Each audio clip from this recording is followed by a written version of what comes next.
నమస్కారం. ఎలా ఉన్నారు? Black hole. ఎప్పుడైతే మనం ఈ యూనివర్స్ గురించి మాట్లాడతామో మన మనసులో చాలా ప్రశ్నలు కలుగుతాయి. ఉదాహరణకు, మన యూనివర్స్ ఎలా ఏర్పడింది? ఇది ఎంత పెద్దది? ఈ యూనివర్స్ లో అనేక భయంకరమైన రహస్యాలు దాచిపెట్టబడ్డాయి. కానీ మనం చూసినందులో అత్యంత భయంకరమైనది బ్లాక్ హోల్. ఇది ఒక చీకటి ప్రదేశం. అక్కడికి వెళ్ళిన వాడు తిరిగి రావడం అసాధ్యం. బ్లాక్ హోల్స్ గురించి మనం చాలా కథలు వినే ఉంటాం. ఉదాహరణకు, అవి మరో యూనివర్స్ కి వెళ్లే మార్గమని, అంటే బ్లాక్ హోల్ లో ప్రవేశించిన తరువాత మనం ఒక కొత్త యూనివర్స్ ని చేరుతామని, అక్కడ భిన్నమైన జీవన రకం ఉంటుందని, అది కాలానికి అతిమితమని, అక్కడ కాలం ఉండదని, మరణం ఉండదని చెప్తూ ఉంటారు. అది మనం వినే ఉంటాం. ఇంకొందరైతే బ్లాక్ హోల్స్ దేవుని వద్దకు చేరే మార్గమని కూడా నమ్ముతారు. కానీ ఇవన్నీ కేవలం అంచనాలే. ఎందుకంటే బ్లాక్ హోల్స్ ను మాత్రమే పరిశీలించారు, కానీ వాటిలోకి వెళ్ళినవి తిరిగి వచ్చాయని ఎవరు చూడలేదు.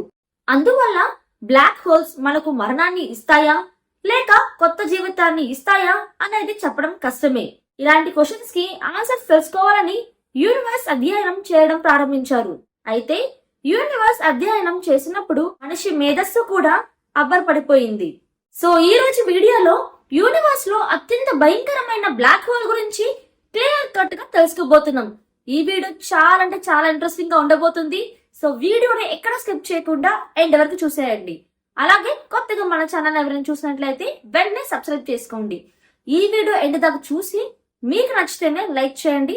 సో ఏ మాత్రం నచ్చకుండా వీడియోలోకి వెళ్ళిపోదాం. బ్లాక్ హోల్ గురించి మాట్లాడితే, బ్లాక్ హోల్ అనేది ఒక ప్రదేశం లాంటిది.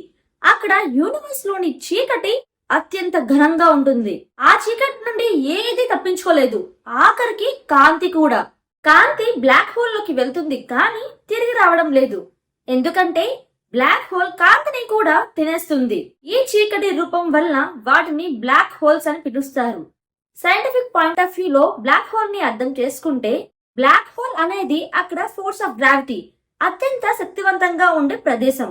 సూటిగా చెప్పాలంటే ఈ విశ్వంలో force of gravity black hole లోపల ఉంటుంది. బ్లాక్ హోల్ లో గ్రావిటీ చాలా బలంగా ఉంటుంది. అది తన పరిధిలో వచ్చే ప్రతి దాన్ని లోపలికి లాక్కుంటుంది. ఏదైనా ఒకసారి బ్లాక్ హోల్ లోకి వెళ్తే అది మళ్ళీ తిరిగి రాదు. అందువల్ల బ్లాక్ హోల్ ను పాయింట్ ఆఫ్ నో రిటర్న్ అని అంటారు. అక్కడికి వెళ్ళడానికి మార్గం ఉంటుంది, కానీ అక్కడి నుండి తిరిగి వచ్చే అవకాశం లేదు. అలాగే అక్కడ చీకటి మాత్రమే ఉంటుంది, వెలుతురు అస్సలు ఉండదు. బ్లాక్ హోల్ లోకి ప్రవేశించిన తర్వాత భౌతిక శాస్త్రం